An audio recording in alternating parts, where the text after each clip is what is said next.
falar assim, eu sei ser comunista. Pois é, durante muito tempo,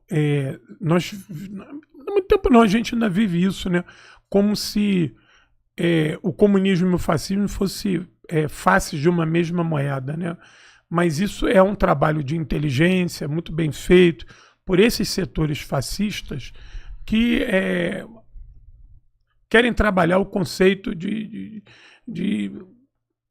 essa palavra é muito ruim, mas ficou muito popular, né? Esse conceito ditatorial do processo político, como se o comunismo, né, se o movimento comunista ele tivesse atrelado a poderes ditatoriais, a uma figura emblemática, miséria, algo a que não fome, deu certo, a medo, né? E é justamente o contrário, né? O movimento comunista ele preza a participação popular e que essa população se expresse, né?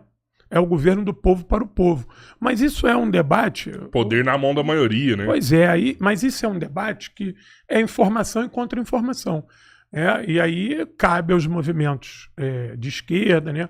Os movimentos socialistas, os movimentos comunistas, que eles tenham penetração popular, que eles cresçam, que eles se desenvolvam, que eles sejam populares de massa, para explicar isso para a população. Se o movimento comunista ele continuar com meia dúzia e encastelado, ele não vai ter força para reagir às calúnias e difamações. Que eles sejam dispostos a sair da bolha, né? E explicar para a população comum o que é isso, né? E você pode explicar isso sem usar essas palavras mais conceituais, né? Claro. Não tem coisa... Albertinho, não tem coisa mais fácil que você pegar o marxismo, leninismo e traduzir ele para uma linguagem popular e da sua realidade. Faz isso para mim, por favor. Pois é, eu dei o exemplo... Aqui, por exemplo, eu tava tentando... A minha esposa. Minha esposa, ela não gosta muito de política, né? Mas ela é influenciada pela família dela. Eu tenho uma sogra que é bolsonarista, né? Que ela não entende o que é fascismo, mas eu acredito que quando você chama ela de fascista, se afasta ela mais ainda. Né? Da verdade.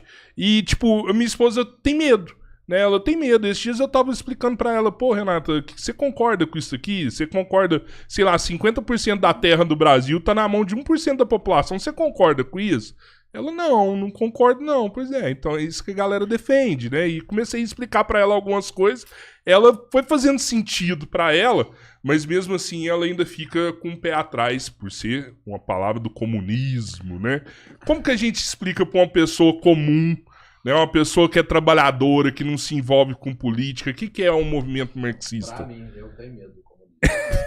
Explica pro Robertinho. Não, faz o Robertinho pular o muro. Entenda bem, o comunismo não vai te comer, não vai te atacar, não vai levar nada teu, né? Eu acho que a discussão ela passa pela a nossa realidade, né? Acho que nós podemos traduzir os princípios que margeiam o marxismo-leninismo, com a questão do humanismo, né, cara? Eu acho que o humanismo eu acho que quando você falou para tua esposa, tu concorda que a terra, essa grande quantidade de terra esteja na mão de uma pequena pessoa e no Brasil tenha fome, e a gente vai comprar uma fruta na feira e ela seja cara? Você concorda que o preço da carne no Brasil é caro porque ela é toda para exportação? Então, o que cada um vai dizer está muito ligado à sua realidade. A tua realidade é diferente da minha realidade, né? E o dever de um partido de massa é traduzir isso para as várias realidades. O Brasil tem 8 milhões e meio de quilômetros quadrados, 220 milhões de habitantes, é um caldo cultural gigante, cada pequena cidade é uma sentença, né? Como o Racionais fala, cada cabeça é uma sentença, cada cidade aqui é uma sentença, é uma realidade. O que acontece em Brasília aqui é visto de uma maneira, na minha cidade é visto de outra, e a tradução, né, do que é o marxismo, do que é a luta pela libertação nacional, ela tem que ser feita pelos seus agentes locais. Mas veja, o Brasil saiu do mapa da fome, né? Saiu do mapa da fome não significa que não tem fome. Saiu daquele número cabalístico, né, de fome elevada. É a segunda vez que o governo do PT faz isso. Não é a primeira vez. Nós não vimos uma parcela da população dar créditos a isso. Nós estamos vendo aí deputados festejando a taxação contra o Brasil. Eu vi no outro dia deputados do PL que estenderam na Câmara uma bandeira do Trump. Então, e isso mostra como é que o embate, né, esquerda, direita, socialismo versus fascismo, ele é uma coisa complexa. Porque como é que você explica para um cara desse que ele abriu a bandeira do Trump, que está nos taxando, que está nos prejudicando, dentro do nosso parlamento, e que isso é algo abominável. Então isso mostra o grau de trabalho, né, de conscientização que a gente precisa fazer. E o agente da transformação é a classe operária. Os setores mais baixos da nossa sociedade é o exército de transformação, porque é o cara que sofre isso no dia a dia, né? Vai pegar um ônibus lotado, ganha pouco, marmita fria, toda hora demitido, não tem estabilidade, mora mal, dorme mal, come mal. Trabalha 44 horas por semana. Pois ainda nós temos um problema crônico no Brasil de droga, delinquência, violência. Então, tudo isso está ligado ao modelo que nós escolhemos e viemos praticando no Brasil. Então, você precisa falar de transformações no Brasil e você tem que usar uma linguagem popular e local. Essa luta ela é uma luta regional também, ela é uma luta local também. E eu acho que quanto mais simples esse debate for travado, mais você conscientiza e traz para a luta. Quando você, voltando para o exemplo, quando você fala para a tua esposa essa questão da terra, por mais que ela tenha ficado ainda reticente, mas o lado humano dela respondeu, falou, eu não acho isso justo. É imoral, né? Eu não acho isso justo. Não pode a gente, no Brasil, ter uma dificuldade tremenda para construir casa popular, cara. Nós estamos num país de 8,5 milhões de quilômetros quadrados. Você tem gente no Brasil que precisa ter um avião para andar a sua terra. Tem fazendeiro que tem avião para poder ver a sua terra toda. E aqui a gente não consegue, às vezes, construir um apartamento para um trabalhador. Então, eu acho que o Brasil está cheio de exemplos ruins das nossas contradições, do nosso subdesenvolvimento, que nós temos que trazer isso para o debate, e esse vai ser o maior substrato para a gente poder formar a nossa população e transformar o país. Porque nós podemos fazer isso em etapas. A gente não precisa, no primeiro momento, aprofundar a discussão sobre socialismo, sobre socialização dos meios de produção, mais-valia, capital versus trabalho. Nós temos um debate na nossa sociedade que é a escala 6x1. Isso é um absurdo. Né? O cara trabalha 6 dias, ele só tem um dia para ficar em casa. É o dia que ele tem que ficar com os filhos, é o dia que ele tem que fazer dever com os filhos, é o dia que ele tem que brincar com as crianças. É o dia que o cara quer ficar sozinho. Mesmo se eu não tenha filho, o dia que eu quero ficar sozinho, eu só tenho um dia, cara. Pô, isso Então, é isso que eu te falo. Não é hora da galera unir, porque eu tenho certeza que o brasileiro em si, o povo brasileiro, é um povo bom. Bom, claro. É um povo que tem coração, um povo que se ajuda mutuamente, é um povo que entende as dificuldades um do outro. Ele vive a mesma dificuldade. Sim. Né? Solidário. Exato. Você não acha que nessa hora não é hora de unir? Porque a escala 6x1, por exemplo, todo mundo está falando como isso parou, como isso não segue. Quem é a minoria? Porque é uma minoria que trava isso. A grande maioria é a favor. Pois é. Onde está o cacique dessa tribo aí que não deixa isso andar? Nós temos um problema sério. A gente não tem um partido... Cadê o nome desse cara, sabe? Pois é. Tem nome. Tem nome. Não, Robert. Tem nome. Geralmente tem nome e sobrenome. Olha, não tem. Deixa eu te dizer. Nós temos um problema sério que falta às forças progressistas no Brasil um partido popular e de massa. Nós temos essa deficiência. Né? Nós precisamos ter um partido popular, de massa, de vanguarda e que tenha essas pautas contundentes no osso do peito, carregar isso no osso do peito. Isso tem que ser mais importante do que eleição. Sabe por quê? Os nossos sonhos não cabem nas urnas. Nossos sonhos não cabem nas urnas. Esse processo eleitoral que tem aí não traduz os nossos anseios. Tem uma outra frase bacana que eu ouvi há muito tempo, carrego comigo. Não basta eleger, temos que construir. Então a construção de movimentos populares, de movimentos sociais que vão pegar essas pautas e carregar no peito isso, independente do processo político, ou precisa de um partido de massa que faça isso, ou a gente precisa de uma política de frente. Só que o problema da política de frente no Brasil é que os partidos se diluem com a questão eleitoral. Tá tudo muito bem, nós estamos juntos aqui, nós três. Né? Chega a eleição, tu pula para um lado, ele pula para o outro, eu pulo para o outro, porque os projetos pessoais acabam, às vezes, falando mais alto do que o projeto político coletivo. E isso começa ruim nessa questão no Brasil da gente ter eleição de 2 em 2 anos. A eleição de 2 em 2 anos é uma promiscuidade. Sabe por quê? Eu te apoio para prefeito se tu me apoiar para governador. E aí tu fica 2 anos engessado, cordeirinho comigo, que tu quer meu apoio, depois eu fico 2 anos cordeirinho contigo, que eu preciso do teu apoio. Então, uma coisa que a gente precisa aqui no Brasil é um voto único. A eleição ela é única. Todo mundo junto, vota junto. De 4 em 4 anos, todo mundo junto. Todo mundo junto, ou 5 em 5 anos, acabou. Prefeito, vereador, deputado, senador, todo mundo. Porque aí você não tem o toma lá da cá. A gente continua com essa celeuma do toma lá da cá. Isso é uma promiscuidade eleitoral. Isso ajuda a dividir. E o que me entristece aí falando... Isso é fácil de conquistar, hein, professor? Isso não é difícil, não. Pois é, o que me entristece, Rodrigo, é que eu vou agora jogar um pouquinho de pedra de leve aqui no PT, no Partido dos Trabalhadores. Isso, de leve, todo carinho. Eu tenho muito carinho pelo PT, presta atenção. Eu tenho tanto carinho que sempre os critico pela esquerda. A minha crítica ao PT é responsável pela esquerda, sempre. O PT teve muitos anos no comando do país e com grande penetração nas câmaras, né? Na Câmara na Câmara Federal, no Senado e no Congresso.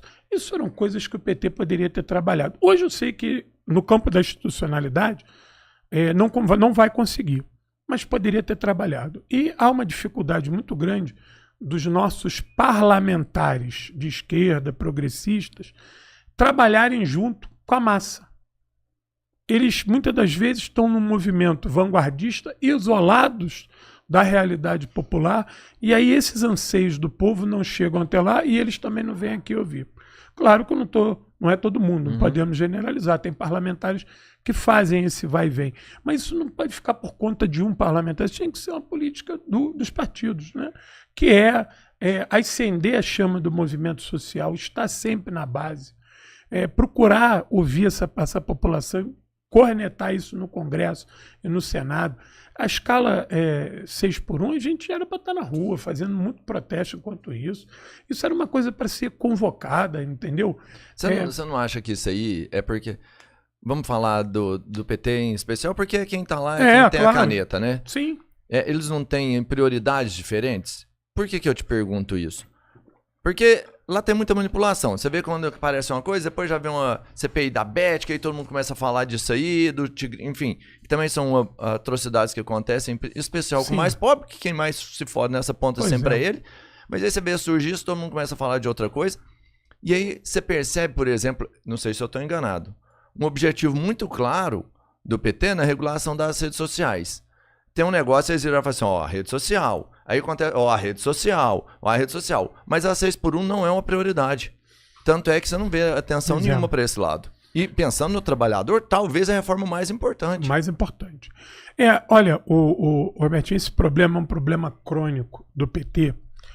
O PT, apesar de ser o Partido dos Trabalhadores e ter surgido ali muito em função do movimento sindical, mas faltou para o PT conhecer a CLT, a formação do movimento operário brasileiro, a questão da carteira de trabalho.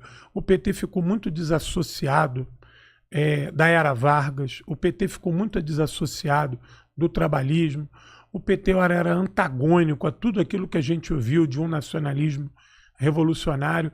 Então, a formação do PT não privilegiou esse tipo de luta, né? A luta do PT, o PT nasce num contexto de uma luta sindical e de uma luta sindical no campo da institucionalidade.